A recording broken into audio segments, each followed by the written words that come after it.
Why aren't you negotiating? There's nothing for us to negotiate. The House has done its job. The House Republicans right now are working hard in their districts all around the country. They're meeting their constituents' needs. They're going and explaining and providing the answers, and they're trying to help them navigate through this madness. There's nothing for us to negotiate or to debate right now, because the House already did that. The House did its job. We passed our bill. We did the job to keep the government open, and now it's on the Senate Democrats.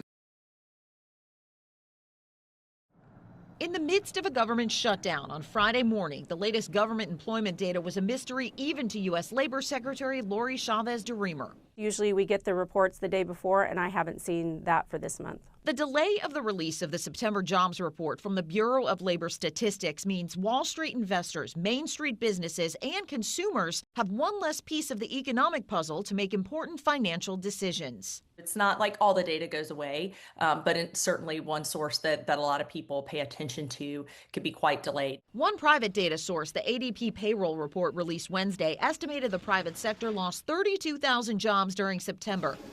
With healthcare and education adding jobs, most other sectors slumping, and small businesses with fewer than 50 employees shedding more jobs than larger companies. There's been this wait and see from employers in terms of whether they're going to hire. We've seen a number of employers, for other reasons, decide that they are going to contract their workforces, and so we're seeing those announcements as well. If a shutdown drags on and continues to stall the release of future economic reports, the Federal Reserve could be without key data when they meet for their next move on interest rates at the end of the month. In Washington, I'm Karen Kafa. The economy's doing well, prices are down, we have virtually no inflation, everything's going good. We're respected by every nation in the world, and you know what happened? The Democrats want to shut it down, and they want to shut it down because they want to give billions, ultimately trillions of dollars to illegal migrants, people that came into our country illegally. Some of those people are criminals, but they came into our country illegally, and they want to give them the essential, over years, trillions of dollars. And our people aren't going to stand for it. They also want to have open borders. They want to have men and women's sports. They want to have transgender for everybody. These people are crazy, the Democrats. So if it has to shut down, it'll have to shut down. But they're the ones that are shutting down. This is baby Zave. He's now 1.5 and thriving. But his mom, Ashley Vasquez, says that wasn't always the case. He just didn't have an appetite and he wasn't putting on weight. Zave was put on special nutritional drinks that his family received through WIC, federal-funded program for women, infants, and children. It provides aid to more than 6 million low-income families to help cover expenses for food, breastfeeding support, and health education. But that money could soon be at risk if the government shutdown continues. For really young children whose sole source of nutrition may be infant formula, the loss of WIC would be absolutely devastating because their families don't have other options. Nell Menifee-Leiby with the National WIC Association says if the government doesn't pass a spending bill within the next 2 weeks, funding will likely run out. That really puts us in a crisis point very quickly. Funding for other assistance programs like the Supplemental Nutrition Assistance Program known as SNAP could also be at risk. Roughly 42 million people depend on SNAP to help cover groceries. October's benefits were already sent out, but come November 1st, it's unclear whether people will receive assistance as politicians continue to debate. Republicans refuse to extend the Affordable Care Act tax credit. This is not about health care. This is about Democrats wanting to show their progressive left base that they are fighting against Donald Trump. Meanwhile, it leaves vulnerable parents like Ashley Vasquez unsure how they're going to pay for their families. I'm Jen Sullivan reporting. At the San Ysidro point of entry, U.S. Customs and Border Protection officers see about 60,000 cars total every day. Jorge Llanos is an officer with U.S. Customs and Border Protection and says they're the first line of defense. Working on the POEs, the ports of entry, making sure that all the people that are coming across, whether they're U.S. citizens, residents, or foreigners, have an ability to come in the proper documents or the status to come in. But now, officers are going to have to do all that without a paycheck. The next time they're supposed to get paid is next weekend. Yano says there shouldn't be impacts to the public, but says things may change if the shutdown goes on for too long, with officers possibly opting out of coming to work. When things like this happen, it is a slap in the face. It shouldn't happen. We shouldn't be the first ones to feel the brunt. This isn't the first time U.S. Customs and Border Protection officers have had to deal with the government shutdown. Back in 2018, during President Trump's first term, the government shut down for 35 days, and the officers had to go without a paycheck then, too. He says right now, younger officers may face more uncertainty when it comes to paying for things like rent and food. It is difficult to live in the area. Housing is expensive. Groceries weren't that bad in 2018, but they've gone through the roof in the last year. Yano says officers are bracing themselves for what happens on the federal level. The only thing that we can rely on is basically each other. Hopefully we'll be able to come up with different groups to help out and unfortunately just dip into our savings accounts. In San Ysidro, Jane Kim, ABC 10 News. The White House says thousands of federal workers could be laid off if a deal is not reached. And today, Trump said Democrats would be the ones responsible. Listen. I call them Democrat layoffs. They're Democrat layoffs. They're causing it. We're doing better than the country's ever done. And the Democrats hate seeing that. It's up to them. Anybody laid off, that's because of the Democrats. All right, what do you think about what he has to say? It is offensive and it's a lie. This is the president of the United States. He should know the damn laws. He does not have the authority to lay people off because we're in a shutdown. The laws are very clear on that. You don't have authority to spend money, but you can't change laws. These are congressionally appropriated positions doing congressionally mandated work. The idea that the president thinks that it's a good idea to hurt the American people, to take away people. I mean, if the National Flood Insurance Program is out of money, if we have a Hurricane Helene that comes through, who's going to solve that?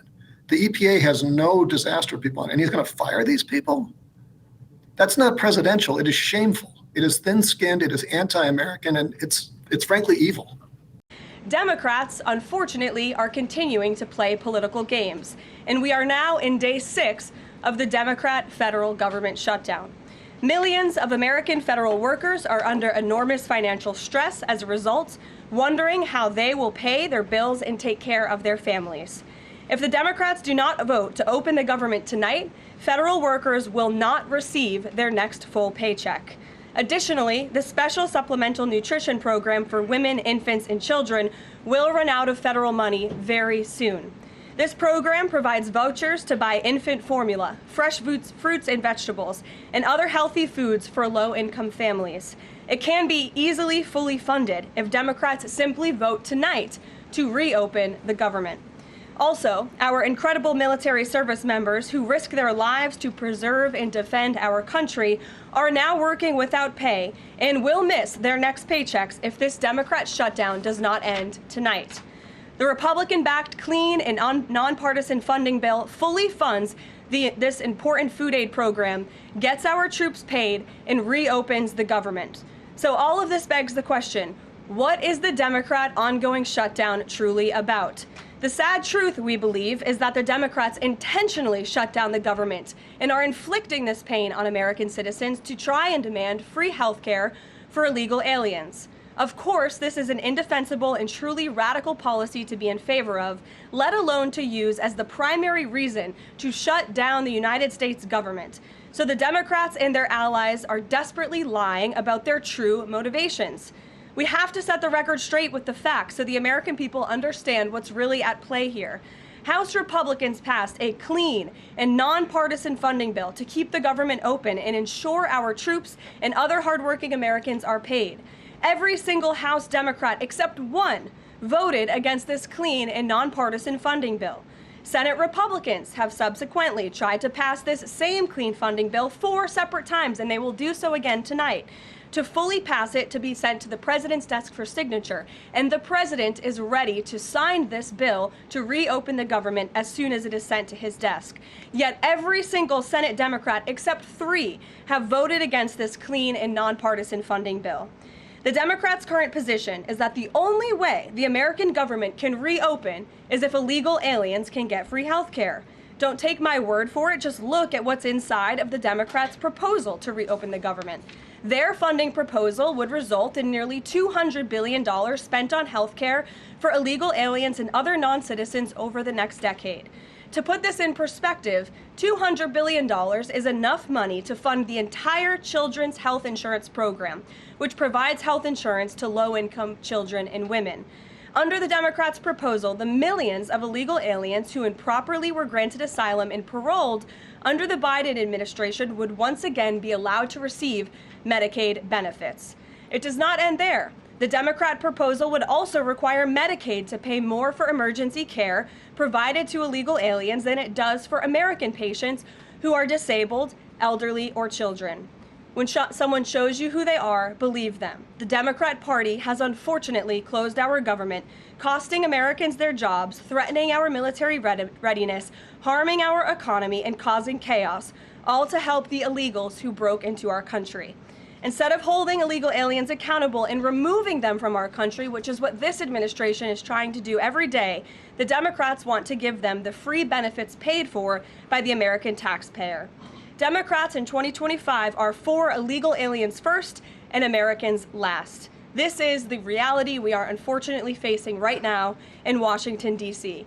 President Trump and Republicans will not give in to these radical demands. The president and Republicans have a sacred responsibility to serve and protect the interests of their constituents, the American people. That's why we are backing a clean and nonpartisan funding bill with no strings attached to reopen the government. Democrats should do what they did 13 separate times under Joe Biden and vote for this exact same type of funding bill.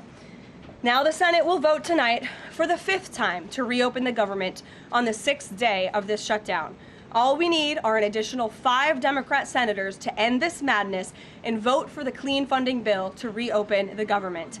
If you are an American watching at home right now, call your Democrat senators and tell them to do the right thing and end this shutdown. Back to Capitol Hill to try passing a bill to end the government shutdown. And thanks for joining us. You are watching the National News Desk, America's News Now. I'm Jan Jeffcoat. It is Monday, October 6th, and today Senate Republicans will bring a funding bill forward once again to see if any more Democrats get on board to end the shutdown. Angela Brown in for Mark Boyle at the live desk with the latest on this. What are you hearing, Angela? Any progress over the weekend? We are not hearing that any Democrats are going to be breaking ranks anytime soon, but these things, of course, as you know, can change in a heartbeat. At this hour, the government shutdown is entering a second week. The Senate is expected to reconvene this afternoon to vote on a bill to fund the government. The bill has already passed in the House but failed in the Senate a number of times last week. Both sides are now accusing the other of acting in bad faith. The reason the government is closed is because Chuck Schumer and 43 of his Democrat colleagues in the Senate have decided now to vote multiple times to keep the government closed. Well, unfortunately, Republicans are lying because they're losing in the court of public opinion as it relates to what's going on right now. We are standing up for the health care of hardworking American taxpayers. Well, the holdup with Democrats in Congress is health care and making sure health care insurance subsidies continue. We'll see if there are any changes this week when it comes to that issue. Meantime, the Trump administration says it will move forward with mass firings and also layoffs as President Trump decides negotiations with Democrats are at a standstill. I think that if the president decides that the negotiations are absolutely going nowhere, then there will start to be layoffs. Well, members of the White House cabinet are hopeful to avoid any firings by Democrats voting to reopen the government. That's what they're hoping for. We're tracking all of these storylines today right here at the live desk.